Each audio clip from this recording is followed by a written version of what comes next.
Let's study about slab detailing today. Slab detailing गर्दाखेरि चाहिँ हामीले सेम प्रोसेस पहिलाको कलम डिटेलिङको कलम लेआउट प्लान र बीम डिटेलिङको beam layout plan ditto copy गरेर हामीले राख्छौँ यहाँ सेम जुन प्रोसेसमा हामीले बीम डिटेलिङ पहिलाको भिडियोमा बनाएको थियौँ बीम डिटेल प्लान र कलम डिटेल गरेर राखेर हामीले चाहिँ स्ल्याबको लेआउट बनाउन सक्छौँ यो चाहिँ लेआउट प्लान भयो लेआउट प्लान गर्दाखेरि चाहिँ कसरी गर्ने भन्दाखेरि सुरुमा बीम डिटेल प्लान राख्छौँ बीम डिटेल प्लान राखेपछि चाहिँ र्यान्डम पोइन्टमा यो मरून कलरको लाइनहरु छ नि this denotes this is a slab and it runs throughly among all the slab portion भनेर सिम्पल यो दुईटा लाइन यो र यो लाइन क्रिएट गर्छौँ हामीले र यसरी रिप्रेजेन्ट गर्छौँ that this is a slab अनि यो छ नि यिनीहरु लाइनहरु यिनीहरु यो लाइन यो सेतो line these are the extra bar meant for slab यस्तो गरे भने चाहिँ स्ल्याबको डिटेल आउँछ जस्तै this is a staircase cover here won't be any extra bar projected किनकि this is a vacant area नि त यहाँ त स्टेयरकेस आउँछ त्यस्तो भइसकेपछि हेर्नु यो चाहिँ क्यान्टिलिभर पोर्सन भयो यति याद गर्नु पर्यो कि L/4 जोइन्ट देखि L/4 जोइन्ट देखि एक्स्ट्रा बार आउँछ L/4 गरेर यसरी एक्स्ट्रा बार आउँछ L/4 L/4 L/4 L/4 गरेर यसरी हामीले एक्स्ट्रा बार यो जस्ट डिनोट को लागि गर्छ हामीले यो चाहिँ फर्स्ट फ्लोर रिइन्फोर्समेन्ट प्लान भयो अब ग्राउन्ड फ्लोर को लागि नि त्यस्तै गरी हुन्छ यहाँ हेर्नुस् स्ल्याब बनाउन सिम्पल छ त्यही भएर मैले यहाँ बनाएर देखाएन एक्स्ट्रा बार यसरी आउँछ यो एउटा कुरा के याद गर्नु भन्दा एउटा कन्फाइन्ड रेक्टेंगलमा चारैतिर एक्स्ट्रा बार आएको हुनुपर्छ हेर्नुस् 1 2 3 4 4 डाइरेक्सनमा यसमा 1 2 3 4 यो मरून कलरले चाहिँ चारैतिर स्ल्याब हो भनेर बतायो हामीलाई हेर्नुस् 1 2 3 4 1 2 3 4 सबैतिर एक्स्ट्रा बार आएको हुनुपर्छ this is a simple layout detail of the slab the most important part in a slab is its cross section स्ल्याबहरु कसरी बसेको छ भनेर हामीले चाहिँ बुझ्न पर्छ because that's what it matters for the drawing and the site engineer धेरै जसो स्ल्याबहरु कसरी बनेको हुन्छ भन्नमा झुक्किन्छन् त्यो कुरामा चाहिँ हामीले एकदम ख्याल गर्न पर्ने हुन्छ before we jump on making the sectional detail of a slab त्यो भन्दा अगाडि चाहिँ let's see how the reinforcement in slab are placed त्यो बुझेपछि बल्ल हामीले चाहिँ स्ल्याबको ड्राइङहरु बनाउन सजिलो हुन्छ र बुझिन्छ पनि सपोज लेट्स कन्सिडर यो चाहिँ एउटा स्ल्याब छ जुन यता पनि छ कन्टिन्युअस यता पनि छ है त ल अनि यसमा चाहिँ यो चाहिँ बीमहरु है पार्डन माइ ड्राइङ यो पनि बीम छ यहाँ पनि एन्ड पोर्सनमा बीम छ र यता नि बीम छ यो चाहिँ कन्टिन्युअस गछ है यता सपोज अब मलाई चाहिँ स्ल्याबमा के हुन्छ एउटा सर्टर स्पानमा हुन्छ अर्को लङ्गर स्पानमा हुन्छ सर्टर स्पानमा आउने बारहरु चाहिँ मेन बार भन्छ र लङ्गर स्पानमा आउने चाहिँ डिस्ट्रिब्युसन बार हुन्छ लेट अस कन्सिडर यो चाहिँ सर्टर स्पान छ है यो बनाउँदा जस्तो बने पनि यसमा सुरुमा आउने बार बनाम स्ल्याबमा चाहिँ क्र्याङ्क्ड बार भन्ने हुन्छ क्र्याङ्क्ड बार भनेको चाहिँ हेर्नुस् है यहाँ यसमा बीममा सुरुमा हुक गर्ने अनि सर्टेन डिस्टेन्स म अहिले भन्छु कति डिस्टेन्स यसलाई क्र्याङ्क गर्ने र यो बार यसरी तल जान्छ फेरि बीम आयो फेरि माथि गएर क्र्याङ्क गर्यो फेरि यो तल जान्छ फेरि क्र्याङ्क गर्यो अनि यसरी यहाँ हुक गर्यो एउटा आयो यो मेन बारको है यो क्र्याङ्क बार आउँछ अब आउँछ अर्को डिस्ट्रिब्युसन बार यो बार चाहिँ यसको लेभलमा हुन्छ यो क्र्याङ्क चाहिँ अलिकति माथि बसेको हुन्छ यसको लेभलमा हुन्छ जुन चाहिँ तलबाट यसरी थ्रु रन हुन्छ र माथि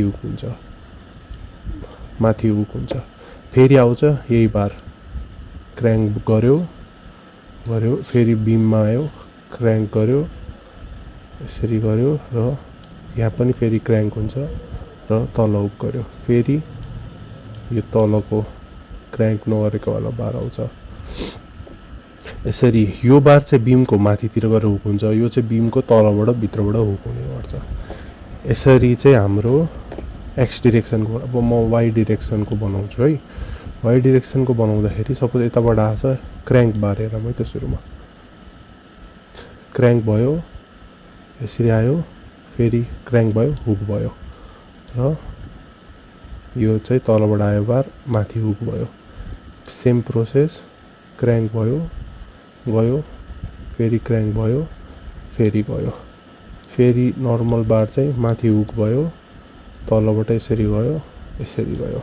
यस्तो गरेर हजुरको स्ल्याब बसेको हुन्छ। यो मेन बार र डिस्ट्रिब्युसन बार भनेको बुझ्नुभयो।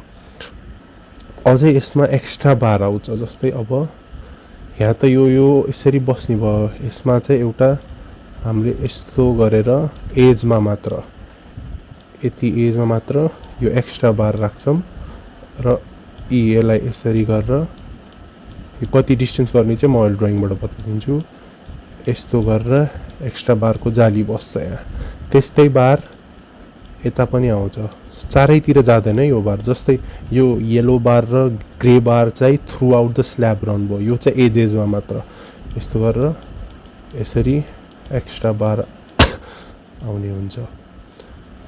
हाम्रो यो एमआरटीमा 2 वे र 1 वे स्ल्याब भनेर छुट्याइदिएको छैन, जस्ट स्ल्याब डिजाइन छ। इफ हजुरहरूले पछि एनालाइसिस गरेर गर्नुभयो चाहिँ एल/बी को हामीले एल/बी को रेसियो अनुसार 1 वे र 2 वे स्ल्याब छुट्याउन सिकेको छौँ, त्यस्तो गरेर बनाउनु पर्छ है।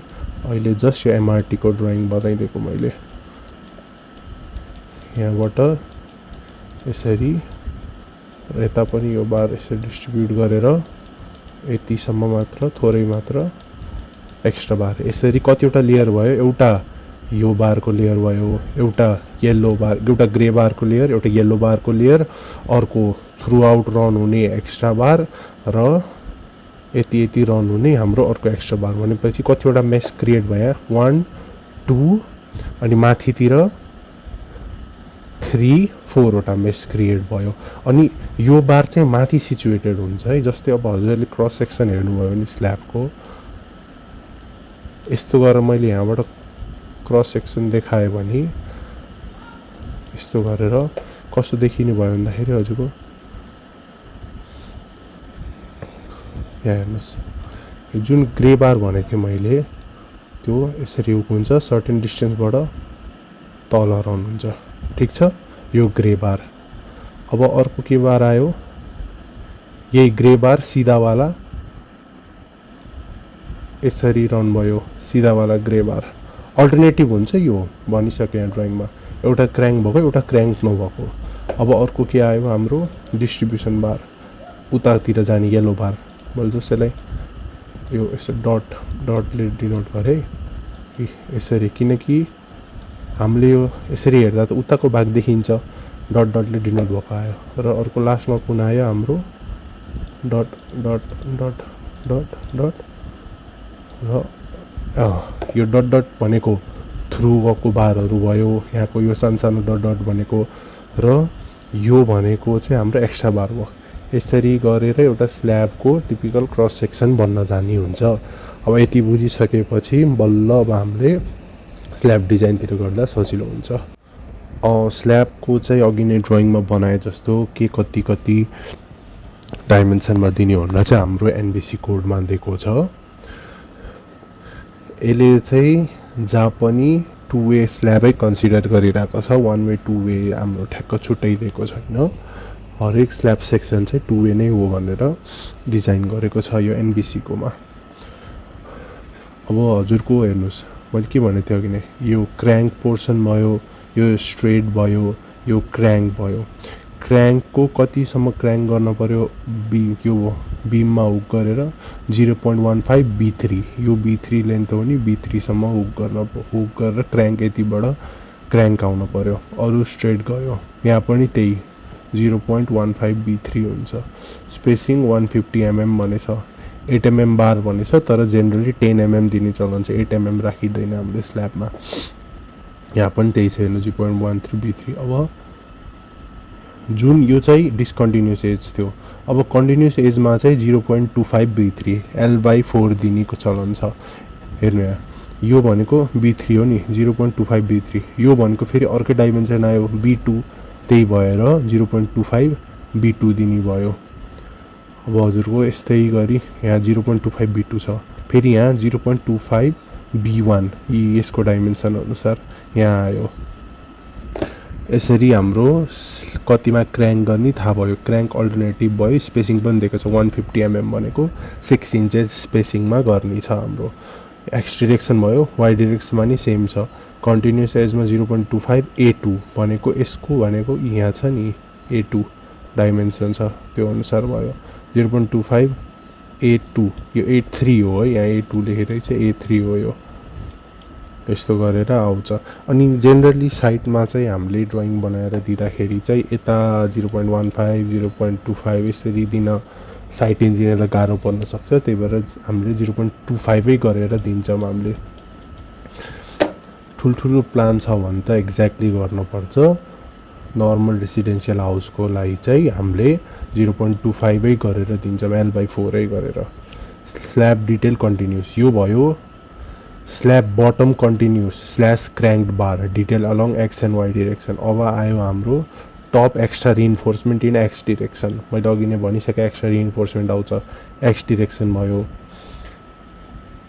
हेर्नुहोस् 300 mm मा चाहिँ हाम्रो एक्स्ट्रा रिइन्फोर्समेन्टको स्पेसिङ छ भनेको एक एक फिटमा दिन पर्ने रहेछ 0.15 0.3 छ कन्टिन्युस एजमा 0.3 छ कन्टिन्युस एजमा डिस्कन्टिन्युसमा 0.15 छ यसमा पनि हामीले ड्राइङको सजिलो होस् भनेर 0.25 दिने गर्छौँ एक्स डिरेक्सनमा हेर्नुहोस् स्टेयर केसमा एक्स्ट्रा रिइन्फोर्समेन्टहरू आउने भएन यो एक्स्ट्रा रिइन्फोर्समेन्ट यो चारैतिर बिछिन्छ यहाँ देखाएको चाहिँ यहाँ मात्र हो तर यहाँ सबैतिर बिछिने गर्छ यो चाहिँ एक्स डिरेक्सनको भयो यहाँ हेर्नुहोस् डाइमेन्सन र स्पेसिङ सबै दिएको छ 8 mm बार FE 415 300 mm स्पेसिङमा यो एक्स डिरेक्सन भयो यसै गरी वाइ डिरेक्सनमा पनि दिएको छ एक्स्ट्रा बारको कुरा हो यो वाइ डिरेक्सनमा दिएछ है यसरी एक्स्ट्रा बारहरू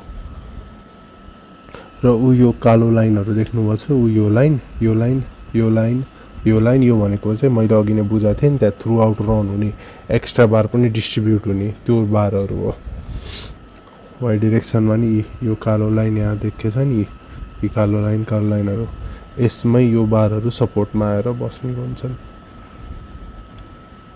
र हामी आयौँ अब स्ल्याबको क्रस सेक्सन डिटेलमा क्रस सेक्सन डिटेल हेर्नुभयो भने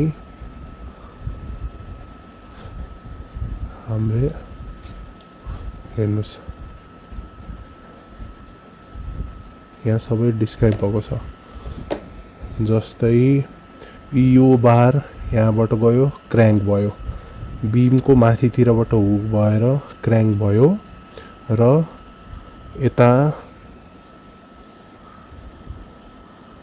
गएर क्र्याङ्क भएर फेरि यता क्र्याङ्क भएर निस्कियो अघि मैले ड्राइङमा बुझाइसकेँ यो बटम बार हो बटम बार हुक भयो र यसरी गयो बटमबाट र यो चाहिँ टपको एक्स्ट्रा बार चाहिँ अघि नै रेडबाट डिनोट गरेको चाहिँ यहाँ छ 85 एक्स्ट्रा बार 300 mm यो चाहिँ एक्स्ट्रा बारको थ्रु आउट बारहरू भयो तलको बार 8 mm भन्छ तर हामीले 10 mm दिने गर्छौँ है स्ल्याबमा बारहरू चाहिँ यसरी गरेर सबै डिटेल आयो यो उतातिर गएको बार यो जुन डट डट बारहरू छ यो बार चाहिँ उतातिर गएको हुने भयो त्यस्तै गरी यहाँ हेर्नुहोस् यो बार यहाँबाट आयो क्यान्टिलिभर पोर्सन छ भने यहाँबाट आयो अब माथिको बारै यहाँ माथिबाट आयो तल आयो हुक भएर गयो फेरि माथि हुक हुन्छ र जान्छ इनर चाहिँ एक्स्ट्रा बारहरू हुन् बार कसरी बस्छ भनेर अघि नै क्रममा मैले बुझाइसकेँ जस्ट डाइमेन्सन हेर्न सकिन्छ हामीले कति एमएममा छोड्ने भनेर यो हामीले यहाँ एक्स्ट्रा बार किन दिन्छौँ सपोर्टमा यहाँको सपोर्टमा यो चाहिँ किन भन्दाखेरि यहाँ सपोर्टमा नेगेटिभ मोमेन्ट आएको हुन्छ नेगेटिभ मोमेन्ट यो तलको बारहरूले चाहिँ पोजिटिभ मोमेन्ट काउन्टर गर्ने भयो। यो त स्यागमा आउँछ पोजिटिभ मोमेन्ट भनेपछि, तल टेन्सन हुन्छ, concrete is weak in tension, त्यही भएर यसलाई चाहिँ तलको बारले काउन्टर गर्ने भयो। माथिको नेगेटिभ मोमेन्ट आउने र म्याक्सिमम सियर फोर्स भएको कारणले एक्स्ट्रा बार र क्र्याङ्क बारले चाहिँ नेगेटिभ मोमेन्ट र सियर फोर्स काउन्टर गर्ने भयो हाम्रो यहाँ स्ल्याबमा चाहिँ। अब अटोक्याड डिटेल बनाउँदाखेरि अघि नै देखेकै क्रस सेक्सनको हामीले डिटेल बनाउने हो है। सपोज हजुरको अब यो लेआउट बनाउनु त जानिसक्यो हामीले। एउटा क्रस सेक्सन यसमा काटेर देखाउनु पर्छ, यहाँ देखाए जस्तो एउटा यहाँबाट अर्को यहाँबाट कतिवटा कलम देखियो 1 2 3 4, यताबाट काट्दा कतिवटा कलम देखियो 1 2 3 वटा, 4वटा कलमको एउटा म टिपिकल यहाँ देखाइदिन्छु है त। and it will be similar for the other one। जस्तै यसमा चाहिँ के गर्नु भन्दाखेरि नर्मल जति डाइमेन्सन चाहिएको छ त्यति डाइमेन्सनको बनाएर अफसेट 15 mm हो स्ल्याबको क्लियर कभर त 0.6 इन्चेस गरेर हजुरले यो बनाउनु। यो चाहिँ बार भयो। स्ल्याब कति हुन्छ फेरि डाइमेन्सन नर्मल 5 इन्चेसको स्ल्याब भयो, स्ल्याब आयो यो, र फेरि यो लेन्थ गरेर 14 इन्चेस। हेर्नुहोस् म बताइदिन्छु, 9 इन्चेस भनेपछि यो के भयो भन्दा हामीले फेरि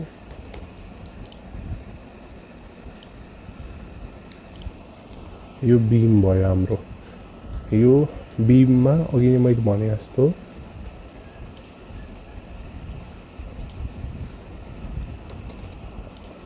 यो चाहिँ माथिको बार आयो, अप्पर बार आयो। यो थ्रु आउट रन हुन्छ र माथि हुँदैन। यहाँ हाम्रो डाइमेन्सन L/4 दिएछ। अहिले चाहिँ मैले टेन्टेटिभ बनाएँ, तर हजुरहरूले बनाउँदाखेरि चाहिँ जस्तै कति छ डाइमेन्सन भनेर ल सपोज यहाँदेखि यहाँ आउँदो रहेछ L/4 भने F8 गरेर यसलाई यहाँ त हुक हुन्छ यस्तो नगर्नुहोस्, बुझ्नुहोस्, अफसेट गर्नुहोस् 0.6 इन्चेस बटम बार आयो, ठिक छ। अब यहाँदेखि सपोज यहाँ आउँथ्यो अरे हाम्रो डिस्टेन्स, यसलाई चाहिँ 5 इन्चेस ट्याप 45 डिग्रीमा गर्नुपर्छ र स्ट्यान्ड गरिदिनुहोस्। यो गरेपछि माथिको भाग डिलिट गरिदिनुहोस्। क्र्याङ्क पोर्सन आयो, यो कति हुने भयो, यति पोर्सन कतिमा क्र्याङ्क गर्ने भनेर हामीलाई एनबिसीले दिइसकेको छ 0.5 यता गरेर। यसरी एक्स्ट्रा बार क्र्याङ्क बार र एक्स्ट्रा बारको डाइमेन्सनहरू कतिमा गर्ने भनेर सबै दिइसकेको छ। त्यही अनुसारले एरोबाट हामीले यसरी यो मार्क गरेर देखाइदिन सक्छौँ। यो आयो माथिको, यसमा एक्स्ट्रा बार पनि छ। एक्स्ट्रा बार पनि त्यही अनुसारको डाइमेन्सन अनुसार जति छ त्यति एक्स्ट्रा बार डिनोट गर्छ। यहाँ के बार देखियो, तलको बार पनि फेरि हामीले लगेर हुक गर्नु पर्यो, तलको बार हुक भयो। यहाँ क्लियर कभर याद गर्नुपर्छ है, बनाउँदाखेरि चाहिँ यो हजुरले 15 mm छोडेरै बनाउनु होला। के देखियो, एक्स्ट्रा बार देखियो, यो माथिको मेन बार देखियो र तलको मेन बार देखियो। अब हाम्रो डिस्ट्रिब्युसन बार बनाउनको लागि चाहिँ जस्तै हाम्रो त यसरी यसलाई काटेको भने उता थ्रु आउट गएको यिनीहरू बारहरू देखिने भयो। सेम प्रोसेस अब यताबाट बुझाइदिन्छु म। L/4 यसरी देखाउनुहोस् कति डाइमेन्सनमा बारहरू छ। तलको bar 10 mm 6 inches centre to centre both ways, यो तलको बार भयो। माथिको 10 inch centre to centre both यो बारहरू भयो, यो माथिको। अनि यसलाई एक्स्ट्रा बार भनेर पनि एरोले देखाएर कति एमएमको बार हो र कति इन्च सेन्टर टु सेन्टर छ भनेर देखाइदिन पर्छ हामीले ड्रइङ अनुसार। उता एनबिसीमा जति छ भनेपछि यो जङ्सन कन्टिन्युस पोइन्ट हेर्नुहोस्, जुन यो बार छ यो एक्स्ट्रा बार हो। यो भनेको हुक भयो, यसरी आयो, यहाँ रन भयो, फेरि माथि क्र्याङ्क भयो र फेरि क्र्याङ्क भयो, यसरी जाने बार हो। अनि यो चाहिँ एक्स्ट्रा बार भयो। यहाँ चाहिँ एउटा तलबाट आएको मेन बार पनि छ, जुन बार चाहिँ यसमै ओभरल्याप भएको देखियो, तर अघि नै ड्रइङमा मैले बुझाइसकेँ। एउटा क्र्याङ्क बार, फेरि अल्टरनेट स्ट्रेट बार, क्र्याङ्क बार, अल्टरनेट स्ट्रेट बार, त्यस्तो गरेर यो ग्रिड दिएपछि हाम्रो सेक्सन सकिन्छ। यति नै हो यसको स्ल्याब सेक्सनमा थाहा हुनुपर्ने। मेन चाहिँ स्ल्याब कन्स्ट्रक्सन कसरी हुन्छ थाहा भयो भने चाहिँ बल्ल हाम्रो स्ल्याब सेक्सन बुझ्न र गर्न सक्छौँ। फेरि लास्ट टाइम एकचोटि समरीमा के आउँछ स्ल्याबमा, अल्टरनेटिभ क्र्याङ्क र स्ट्रेट बार। क्र्याङ्क र स्ट्रेट बार यहाँको दिएको डाइमेन्सन अनुसार। क्र्याङ्क कतिमा गर्ने, यहाँ डाइमेन्सन दिएकै छ हाम्रो 0.15 यताको डाइमेन्सन, यताको क्र्याङ्क गर्दाखेरि चाहिँ यताको क्र्याङ्क गर्दा चाहिँ A2 यताको डाइमेन्सन अनुसार क्र्याङ्क गर्यो। मेन बार बिछियो, मेन बार बिछिएपछि अब आयो एक्स्ट्रा बारको बारी। एक्स डिरेक्सनमा एक्स्ट्रा बारहरू आयो, एक्स्ट्रा बार आयो, यसलाई सपोर्ट गर्न फेरि यहाँ लामो डिस्ट्रिब्युसन बार नि आउँछ, माथि बार नि आउँछ। एक्स डिरेक्सनको भयो, वाइ डिरेक्सनको बार आयो, माथि आउने हो एक्स्ट्रा बारहरू, यसरी बस्छ। अनि हजुरको यो भइसकेपछि चाहिँ हाम्रो माथि जुन बार यहाँ माथि यसरी राखेको हुन्छौँ, यहाँ त ग्याप आयो, यसमा चाहिँ हामीले चियर दिनुपर्छ है। चियरको डिटेल यहाँ छ, कति एमएम हुनु, 75, 60, 50 एउटा अप्सन भयो, अप्सन 1 75, 90, 50 अर्को अप्सन भयो। चियरको यहाँ छ स्पेसिङ र यो जेनरली चाहिँ हामीले ड्रइङ बनाउँदाखेरि चाहिँ यस्तो हुने भयो। यो बिम र कलम लेआउट मैले सिकाइसकेको छु र चियर डिटेल टप बार र बटम बारमा चाहिँ 10 mm को चियर 6 इंच गरेर चियर डिटेल दिने गर्छौँ। चियर चाहिँ माथिको बार र तलको बार कङ्क्रिटिङ गर्दा नछुट्टोस् भनेर हामीले चियरलाई सबै बारसँग बाइन्डिङ वायरले टाई गरेर राख्नुपर्छ। यसरी चियरले दुईटा तल र माथिको बारहरू छुटाउने काम गर्छ। यति नै हो यो स्ल्याब डिटेलमा कुराहरू। नर्मल सुरुमा लेआउट गर्यो, लेआउट गरेर भइसकेपछि यो लेआउट सिम्पल बिम लेआउट जस्तै हो पहिला सिकाए जस्तै। त्यसपछि क्रस सेक्सनको लागि चाहिँ स्ल्याब कसरी बसेको हुन्छ त्यो बुझ्यो, त्यो गरिसकेर क्रस सेक्सन बनाएपछि दुईतिरको क्रस सेक्सन बनायो। एउटा यो डिरेक्सनको, यो अर्को यो डिरेक्सनको क्रस सेक्सन बनाइदियो। त्यसमा क्रस सेक्सनमा पहिला माथिबाट आउने क्र्याङ्क बार, सबै बिचमा चाहिँ तलै हुन्छ है बारहरू, मैले अघि ड्रइङमा बुझाइसकेँ। एक्स्ट्रा बार आयो, एक्स्ट्रा बार भयो, यसमा नै एक्स्ट्रा बार भयो, L/4 गरेर सबै डाइमेन्सनहरू एनबिसीमा दिएको छ के कति हुन्छ भनेर। यसरी गरेर स्ल्याब डिटेल सकिन्छ।